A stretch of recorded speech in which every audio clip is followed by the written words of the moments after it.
Selamat datang kembali. Hari ini kita bakal ngulik sesuatu yang menarik banget nih. Persimpangan antara teknologi sama kemanusiaan di dunia pemasaran. Area ini kan lagi kenceng banget ya perkembangannya. Persis. Seringnya kita mikir, wah teknologi itu ya dingin, otomatis semua hilang deh sentuhan personalnya. Padahal, sumber kita kali ini malah nunjukin sebaliknya loh. Betul, kita ngacu ke bab 15 dari buku Entrepreneurial Marketing. Judulnya aja udah bikin mikir, teknologi untuk kemanusiaan, teknologi tinggi, sentuhan lebih tinggi, atau kalau bahasa aslinya, high-tech, higher touch. Nah, ini kan agak kontraintuitif ya, gimana caranya teknologi canggih malah bikin interaksi jadi lebih manusiawi. Dan ya itu dia misi kita di pembahasan ini, kita mau gali gimana sih teknologi yang tadinya dikira ngejauhin, malah bisa memperkaya pengalaman Anda sebagai pelanggan, bahkan bisa buat tujuan kemanusiaan yang lebih luas juga. Kita bedah bareng-bareng ya dari bab ini. Mungkin kita bisa mulai dari contoh yang beberapa waktu lalu sempat heboh itu ya, Google Duplex. Ingat nggak AI yang bisa nelpon, pesan tempat di restoran atau salon gitu? Oh iya, iya ingat. Dan suaranya itu loh, natural banget. Kayak orang beneran, ada jeda mikir kayak atau nya gitu. Nah, contoh itu emang pas banget buat nunjukin pergeseran ke dunia yang, AI first gitu. Teknologi sekarang udah bukan alat kaku doang. Makin kesini makin pintar, gampang dipakai, dan bisa ngobrolnya tuh enak kayak ngomong sama orang. Jadi jembatan komunikasi, bukan tembok. Oke, nah coba kita sambungin ini sama konsep yang dulu pernah kita bahas dikit, soal model Omni House. Kan sering tuh, fungsi teknologi ya buat efisiensi, dipisahin sama fungsi layanan manusia. Yang soal empati. Iya, kayak dua departemen beda gitu ya. Nah, bab 15 ini justru nantang pemisahan itu. Penting katanya buat konvergensi, nyatuin keduanya. Kenapa sih penyatuan ini jadi krusial banget sekarang?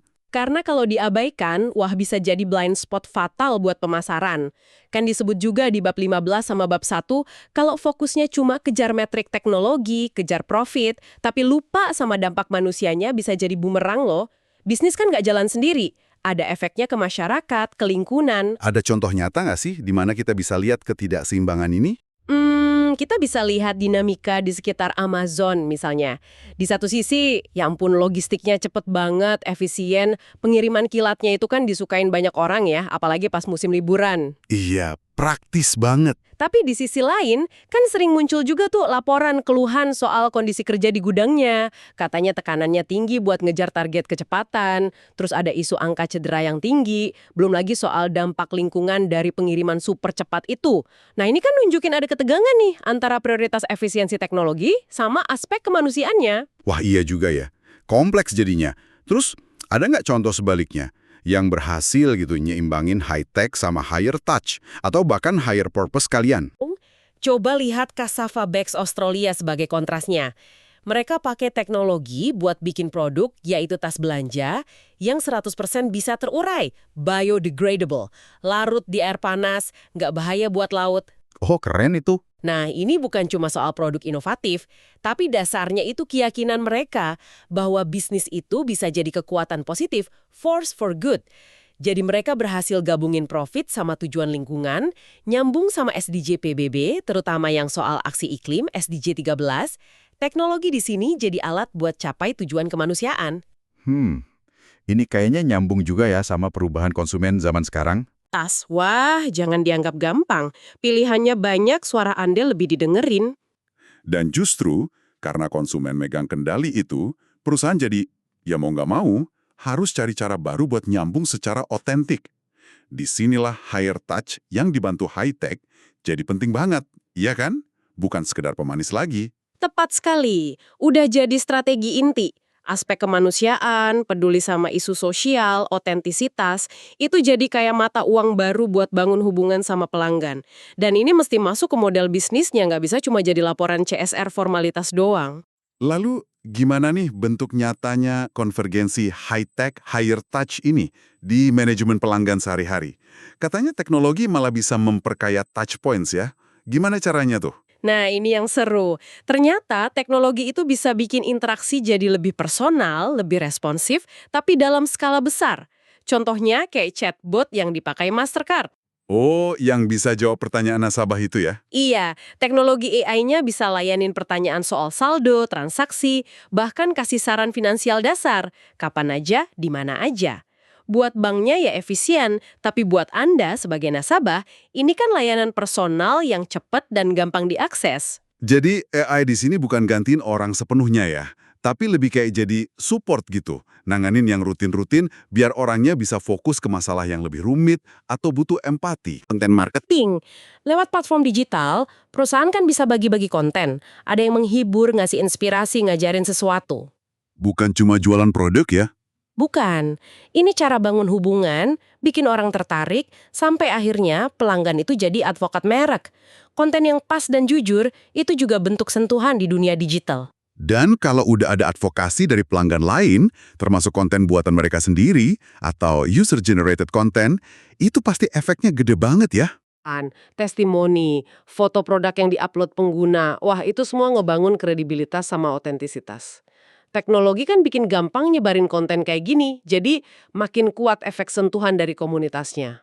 Nah, ini nyambung ke tantangan positioning merek di zaman serba transparan ini ya. Bab 15 ada bahas soal positioning yang lebih realistis. Apa sih intinya? Intinya yaitu tadi, otentisitas jadi harga mati. Anda sebagai pelanggan makin pinter. Akses informasi gampang banget. Jadi pendekatannya bukan lagi sekedar percaya gitu aja, tapi percaya tapi cek dulu, trust but verify. Ada data menarik tuh dari riset IBM tahun 2020 yang dikutip di bab ini. Katanya sekitar 75% pelanggan, bahkan yang udah percaya sama satu merek, itu masih akan riset lagi loh sebelum benar-benar beli. Waduh. Artinya, klaim-klaim bombastis kayak paling ramah lingkungan sedunia atau paling inovatif itu harus beneran bisa dibuktiin ya. Harus banget, kalau nggak ya resikonya reputasi. Kita bisa lihat contoh kasus greenwashing, misal tuduhan klinik Conscious H&M beberapa waktu lalu. Mereka klaim pakai bahan berkelanjutan, tapi dikritik karena dianggap kurang transparan, susah diverifikasi sama konsumen atau pengawas independen. Terus gimana reaksinya? Ya jadi rame, ada reaksi negatif. Ini nunjukin betapa kritisnya pelanggan sekarang. Janji merek, promisnya, harus sesuai sama kenyataan, reality yang bisa Anda lihat dan rasain sendiri. Oke. Itu tadi di sisi manajemen pelanggan ya. Sekarang, gimana prinsip high-tech, higher touch ini kalau diterapin di manajemen produk? Nah, bab 15 nyebutin beberapa langkah kunci di area produk ini. Pertama, soal ngasih kustomisasi atau personalisasi. Ini udah bukan fitur kalau ada bagus, tapi udah jadi harapan dasar banyak konsumen. Teknologi bikin personalisasi ini jadi mungkin dalam skala besar, jadi ada sentuhan unik buat produk atau layanan yang Anda dapat. Contohnya kayak rekomendasi film di Netflix gitu ya. Atau playlist Spotify yang rasanya kok gue banget. Persis, itu dia. Kedua, mastiin autentisitas produk atau layanannya. Ini nyambung ke DNA perusahaan. Apa sih yang bikin solusi Anda beda secara mendasar dan jujur? Nah, itu yang dikomunikasikan. Jangan cuma lata ikutin tren teknologi kalau nggak pas sama nilai inti dan janji merek Anda. Oke. Terus yang ketiga, ada hubungan sama bauran pemasaran ya? Iya, bener. Menciptakan ulang bauran pemasaran, marketing mix, tapi dengan fokus kuat di co-creation. Artinya, nggak lagi ngelihat pelanggan cuma sebagai target pasar, tapi sebagai mitra buat nyiptain nilai bareng-bareng.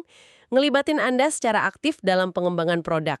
Contoh klasiknya itu platform My Starbucks Ideas. Oh, yang pelanggan bisa kasih ide buat produk baru atau perbaikan layanan itu kan? Betul, Starbucks buka keran buat pelanggan kasih ide, kasih masukan, bahkan ikut milih ide mana yang paling oke. Hasilnya, wah, banyak inovasi lahir dari situ.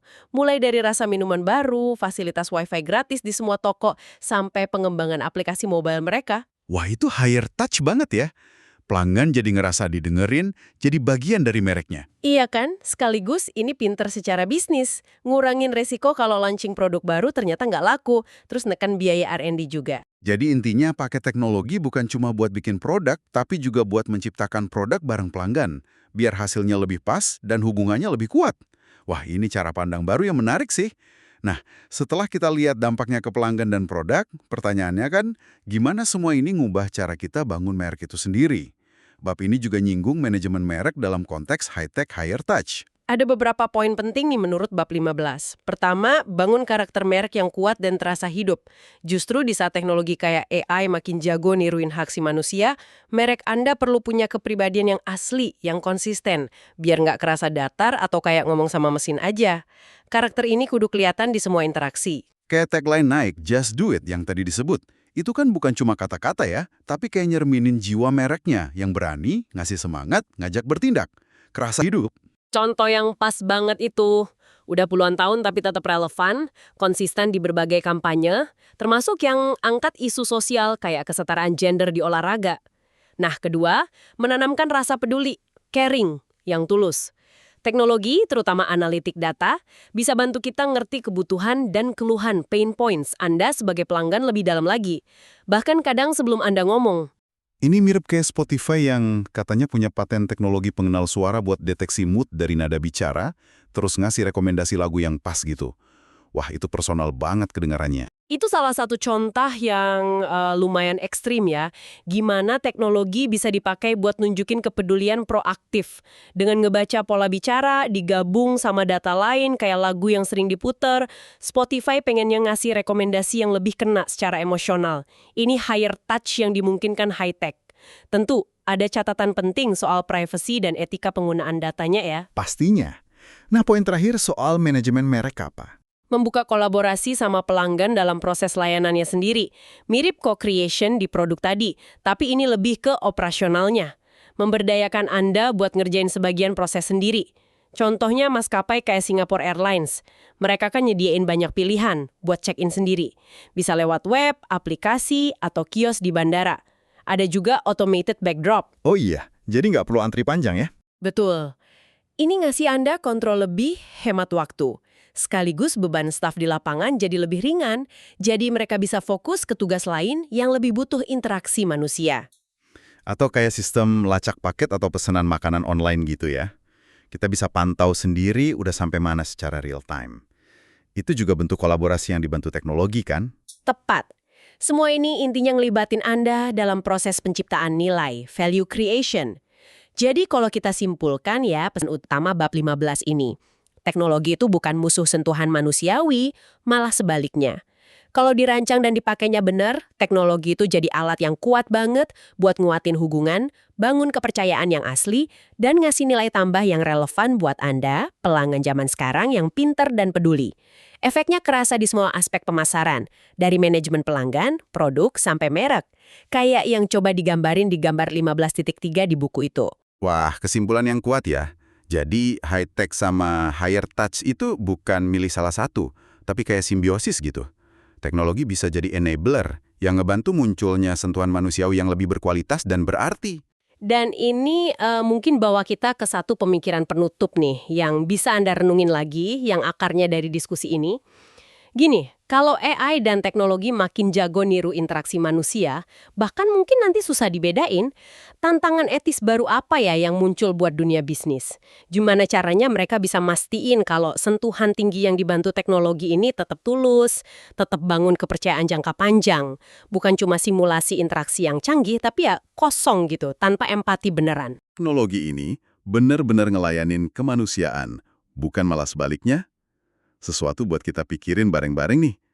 Oke deh, terima kasih banyak sudah menyimak pembahasan kita kali ini. Semoga ada ide-ide baru ya tentang gimana teknologi dan sentuhan manusiawi bisa jalan bareng secara harmonis di dunia pemasaran sekarang ini. Ya, coba deh perhatiin interaksi Anda sendiri sama berbagai merek setelah ini.